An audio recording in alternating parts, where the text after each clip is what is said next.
الحمد لله الذي أعد للمؤمنين والمؤمنات جنات تجري من تحتها الأنهار. أشهد أن لا إله إلا الله وحده لا شريك له الملك العزيز الغفار القهار، وأشهد أن محمدا عبده ورسوله المصطفى المختار. اللهم صل وسلم وبارك على سيدنا وحبيبنا ومولانا محمد نور الأنوار، وعلى آله الأبرار وأصحابه الأخيار، ومن تبعهم بإحسان إلى يوم القرار. أما بعد، فيا عباد الله، أوصيكم ونفسي بتقوى الله، فقد فاز المتقون. ولقد قال الله تعالى في القرآن الكريم: أعوذ بالله السميع العليم من الشيطان الرجيم، بسم الله الرحمن الرحيم. يا أيها الذين آمنوا اتقوا الله حق تقاته ولا تموتن إلا وأنتم مسلمون. Ma'asyiral muslimin al-hadirin rahimakumullah. Sebagai seorang muslim, salah satu sifat yang harus dimiliki adalah bagaimana kita bisa berkontribusi untuk kebaikan dan kebangkitan umat. Salah satu cara berfikir, cara pandang, mindset yang harus ada dalam diri seorang hamba mukmin adalah apa yang bisa ia lakukan untuk memperbaiki kondisi masyarakat, kondisi bangsa, bahkan kondisi umat. Allah Subhanahu wa taala telah menegaskan bahwa manusia diutus ke muka bumi membawa misi sebagai khalifah. Dalam surah Al-Baqarah ayat 30 Allah berfirman: "Wa idz qala rabbuka lil malaikati inni ja'ilun fil ardi khalifah." Ingatlah ketika Allah dulu berkata kepada malaikat-malaikatnya, sungguh aku akan menciptakan di muka bumi khalifah, seorang wakil Allah di muka bumi, yaitu Nabi Adam, yang kemudian seluruh keturunan beliau juga mengemban misi sebagai khalifah itu, sebagai pemakmur bumi, sebagai pemimpin bumi, sebagai orang yang akan menebarkan sebanyak mungkin kebaikan di muka bumi.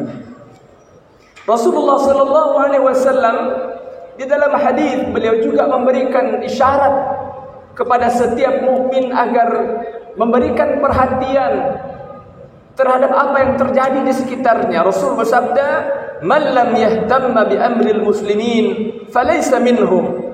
Siapa yang tidak memperhatikan urusan kaum muslimin, maka dia bukan bahagian dari orang muslim itu.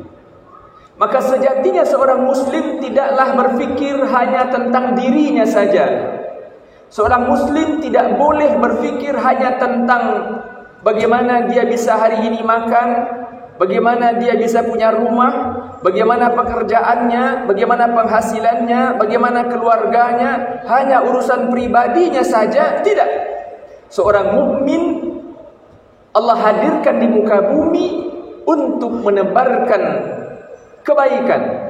Seorang mukmin hadir di muka bumi untuk melakukan amal saleh yang tidak hanya terkait dengan dirinya, tetapi juga terkait dengan manusia di sekitarnya.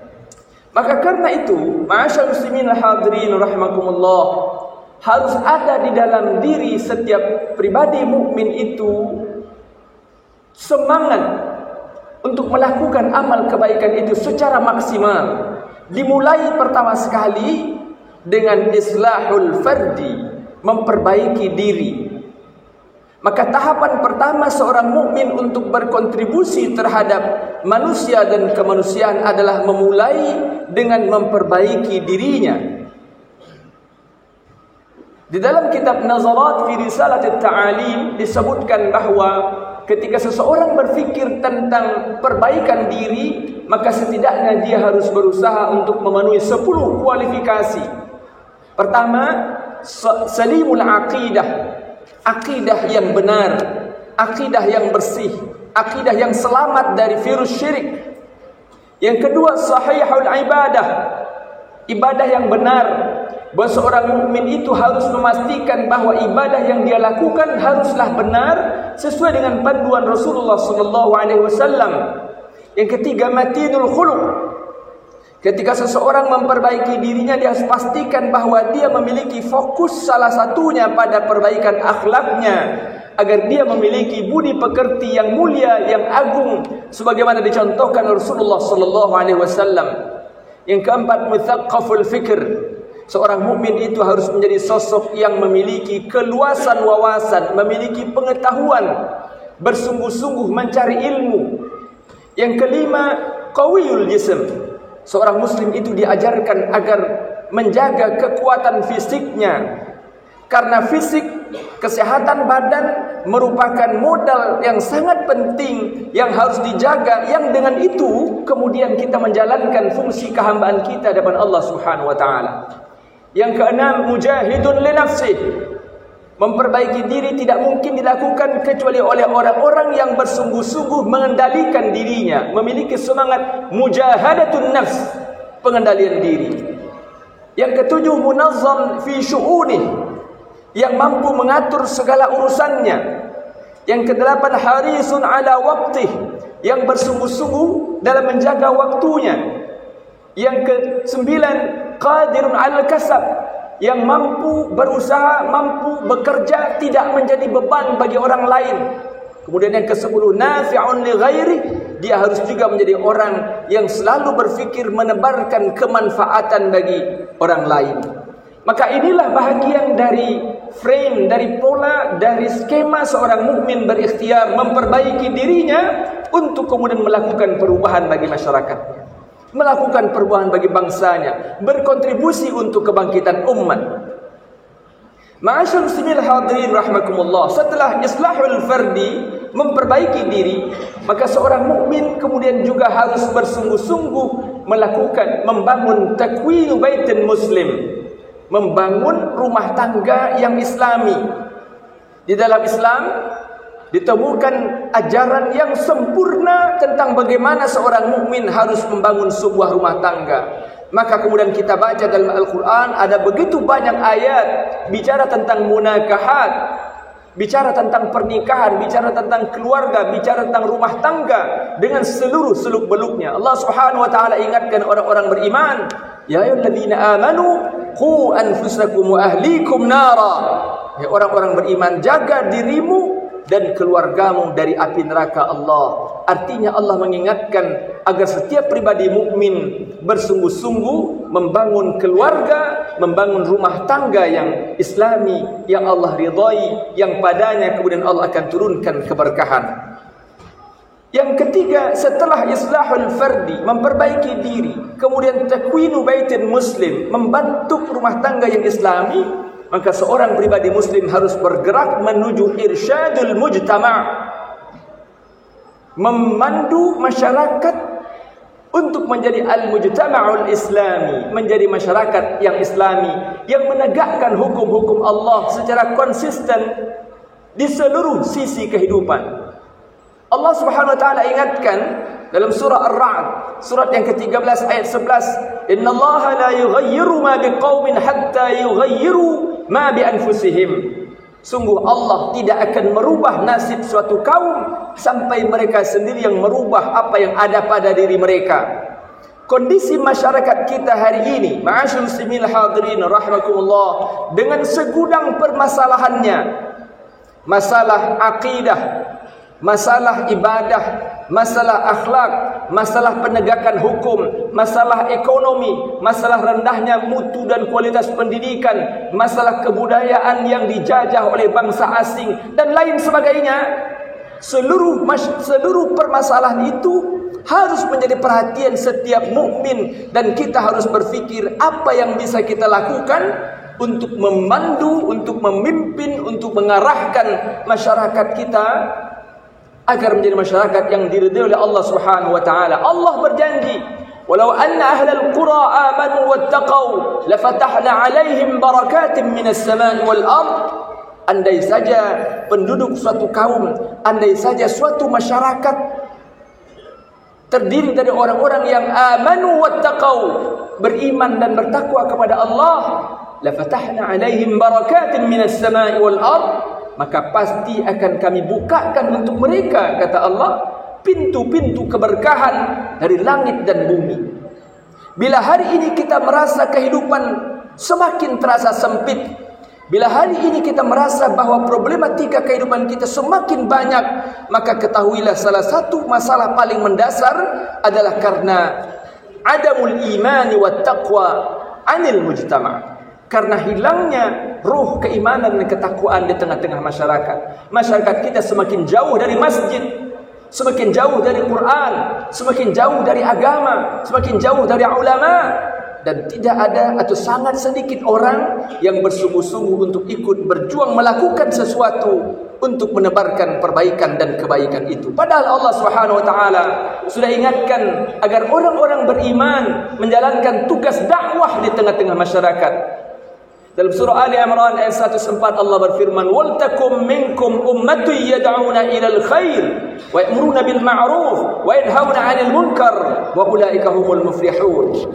Harus ada di antara kamu umat yang senantiasa menyeru kepada kebaikan, menyeru kepada yang ma'ruf dan mencegah dari yang munkar. Wa ulaika humul muflihun. Mereka itulah orang-orang yang beruntung, kata Allah. Bila sebahagian besar di antara umat hari ini apatis dan tidak peduli terhadap kemungkaran yang terjadi di tengah-tengah masyarakat, ada perzinaan, ada perjudian, minuman keras merajalela, narkoba mungkin ada di depan mata, anak-anak kita bergaul bebas melakukan perzinaan dan seterusnya, tetapi kita tidak berbuat apa-apa, maka sungguh ini hanyalah merupakan undangan bagi murkanya Allah yang pasti akan datang bila kita tidak bersungguh-sungguh untuk kembali ke jalan Allah. Ma'asyiral muslimin hadirin rahimakumullah. Setelah melakukan islahul fardi, memperbaiki diri, kemudian kita benahi rumah tangga kita, takwinu baitul muslim, kemudian kita ikut berkontribusi untuk memperbaiki masyarakat, irsyadul mujtama', maka tahap berikutnya untuk berkontribusi bagi kebangkitan umat ini adalah islahul hukumah, ikut berpartisipasi untuk memperbaiki pemerintahan. Karena Islam adalah dinun syamil, kamil, mutakamil. Islam adalah sistem hidup yang sempurna, mengatur seluruh sisi kehidupan. Maka Islam memberikan perhatian yang sangat serius tentang politik dan pemerintahan. Rasulullah sallallahu alaihi wasallam adalah maha guru bagaimana sebuah pemerintahan, bagaimana sebuah negara dibangun dan ditegakkan untuk mencari ridha Allah Subhanahu wa taala. Dan pemerintahan itu merupakan sebuah sumber energi yang paling efektif untuk menebarkan kebaikan ke seluruh penjuru negeri. Lihatlah, bila pemerintah misalnya menetapkan suatu kebijakan dengan seluruh suprastruktur dan infrastruktur yang dimilikinya, maka kebijakan itu bisa sampai di seluruh lapisan masyarakat. Tetapi lalu bandingkan dengan apa yang misalnya bisa dilakukan oleh seorang ulama, seorang alim, seorang penceramah, seorang dai, sangat jauh berbeda. Itulah kenapa Islam memberikan apresiasi yang sangat tinggi kepada imamun adil, pemimpin yang adil, yang di tangannya kekuasaan untuk mengatur pemerintahan. Maka Rasul berikan jaminan dalam hadis sahih yang diriwayatkan Imam Bukhari tentang 7 golongan manusia yang akan dijamin oleh Allah. Allah berikan perlindungan yauma la dhilla illa dhilluh, pada hari di mana tidak ada perlindungan kecuali perlindungan Allah. Maka yang terbaik di antara 7 golongan itu adalah imamun adil, pemimpin yang adil, seorang penguasa yang adil yang mengendalikan pemerintahan dengan semangat ketundukan dan taqarrub kepada Allah Subhanahu wa taala. Dan setiap mukmin juga harus berfikir tentang apa yang bisa ia lakukan untuk proyek islahul hukumah ini, memperbaiki pemerintahan, memperbaiki sistem kepemimpinan negara. Berikutnya, ma'asyiral muslimin hadirin rahimakumullah, tahapan setelah kita kemudian berjuang bersama-sama dan setiap pribadi memang harus merasa ikut bertanggung jawab terhadap kebangkitan umat ini, maka kita sampai pada level kontribusi untuk menebarkan rahmat bagi seluruh alam, ustadziyatul alam. Dalam surah Al-Anbiya ayat 107 Allah Subhanahu wa taala sudah memberikan isyarat tentang misi besar ini. Allah berfirman, "Wa ma arsalnaka illa rahmatan lil alamin." Tidaklah kami utus engkau wahai Muhammad kecuali untuk membawa rahmat bagi seluruh alam. Ketika Allah tegaskan bahwa Rasulullah adalah pembawa rahmat bagi seluruh alam, itu artinya seluruh umat Nabi Muhammad juga harus ikut berjuang meneladani apa yang dilakukan Rasulullah sallallahu alaihi wasallam, menebarkan rahmat Islam ke seluruh alam. Allah sudah tegaskan, "Walaqad katabna fiz zaburi min ba'di dzikri anna al-ardha yarithuha 'ibadiyas salihun." Sudah kami tetapkan, kata Allah, bahwa pewaris bumi ini sejatinya sesungguhnya adalah hamba-hambaku yang saleh, kata Allah. Maka bila hari ini orang-orang yang berkuasa di muka bumi adalah orang-orang zalim, bila hari ini orang yang merasa berkuasa di muka bumi adalah orang-orang kafir, maka orang-orang mukmin harus berjuang dengan sekuat kemampuannya untuk memastikan bahwa kekuasaan orang-orang zalim itu harus segera berakhir. Karena sesungguhnya pewaris bumi yang sejati adalah ibadiyas salihun, kata Allah, hamba-hambaku yang saleh. Tetapi tentu saja Allah tidak akan berikan itu secara gratis kepada hamba-hambanya. Allah wajibkan kita untuk berjuang. Allah perintahkan kita untuk mempersembahkan amal terbaik kita kepada Allah Subhanahu wa taala. Barakallahu li wa lakum fil Qur'anil azim. Wa nafa'ani wa iyyakum lima fihi min al-ayati wa dhikril hakim. Wa taqabbalallahu minni wa minkum tilawatahu innahu huwas samiul alim. Aqulu qawli hadha وأستغفر الله العظيم لي ولكم ولسائر المسلمين والمسلمات والمؤمنين والمؤمنات فاستغفروه إنه هو الغفور الرحيم.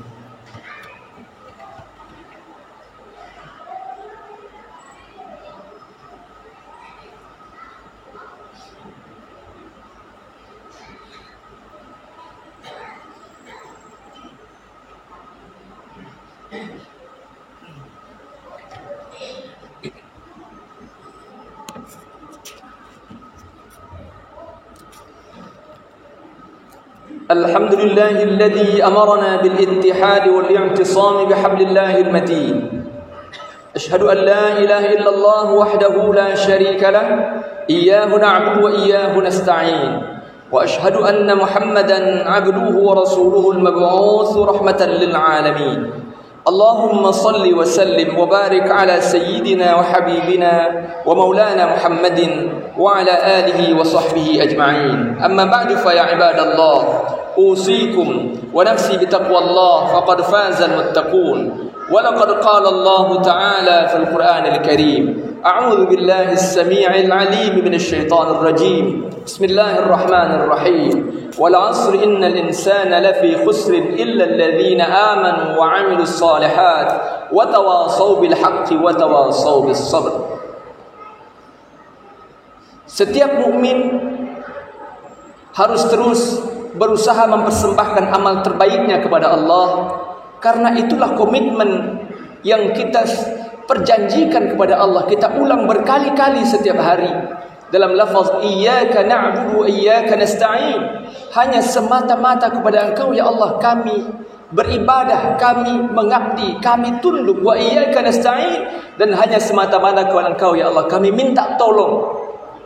Dan ibadah yang kita janjikan kepada Allah akan mengisi setiap detik kehidupan kita itu, sekali lagi bukan semata-mata hanya ibadah yang bersifat fardiyah, ibadah pribadi, bukan hanya sekadar salat saja, puasa saja, zikir saja, baca Quran saja, tidak. Kita baca dalam Al-Quran 30 juz Al-Quran, 114 surat, 6.236 ayat. Kita baca ada ratusan ribu hadis. Maka di seluruh ayat dan hadis itu kita temukan bahwa kesolehan seorang mukmin ternyata juga ditentukan pada seberapa sungguh-sungguh dia berjuang untuk memperhatikan masyarakatnya, berdakwah di tengah-tengah masyarakat, mencegah kemungkaran, melakukan amar ma'ruf, melakukan kebaikan, membantu saudara mukmin, menghentikan kezaliman dan seterusnya.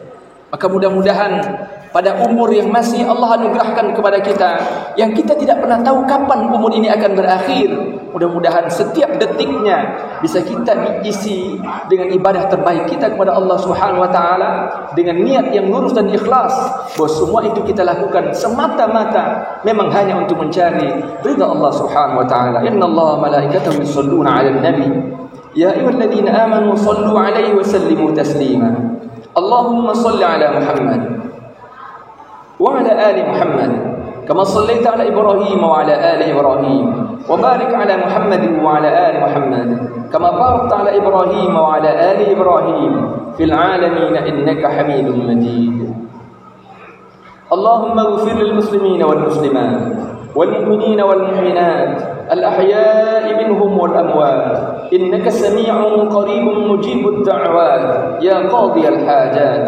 اللهم أرنا الحق حقا وارزقنا اتباعه وأرنا الباطل باطلا وارزقنا اجتنابه. اللهم ادفع عنا الغلاء والبلاء والوباء والفحشاء والمنكر والسيوف المختلفة والشدائد والمحن ما ظهر منها وما بطن من بلدنا هذا خاصة ومن بلدان المسلمين عامة إنك على كل شيء قدير. ربنا لا تؤاخذنا إن نسينا أو أخطأنا. ربنا ولا تحمل علينا إصرا كما حملته على الذين من قبلنا. ربنا ولا تحملنا ما لا طاقة لنا به واعف عنا واغفر لنا وارحمنا أنت مولانا فانصرنا على القوم الكافرين. ربنا هب لنا من أزواجنا وذرياتنا قرة أعين واجعلنا للمتقين إماما. ربنا تقبل منا إنك أنت السميع العليم وتب علينا إنك أنت التواب الرحيم. ربنا آتنا في الدنيا حسنة وفي الآخرة حسنة وقنا عذاب النار. وصلى الله على خير خلقه محمد وبارك وسلم. سبحان رب العزة عما يصفون وسلام على المرسلين والحمد لله رب العالمين. عباد الله إن الله يأمر بالعدل والإحسان وإيتاء ذي القربى وينهى عن الفحشاء والمنكر والبغي يعظكم لعلكم تذكرون. فاذكروا الله العظيم يذكركم ونوح يستجب لكم ولذكر الله أكبر. أقيموا الصلاة.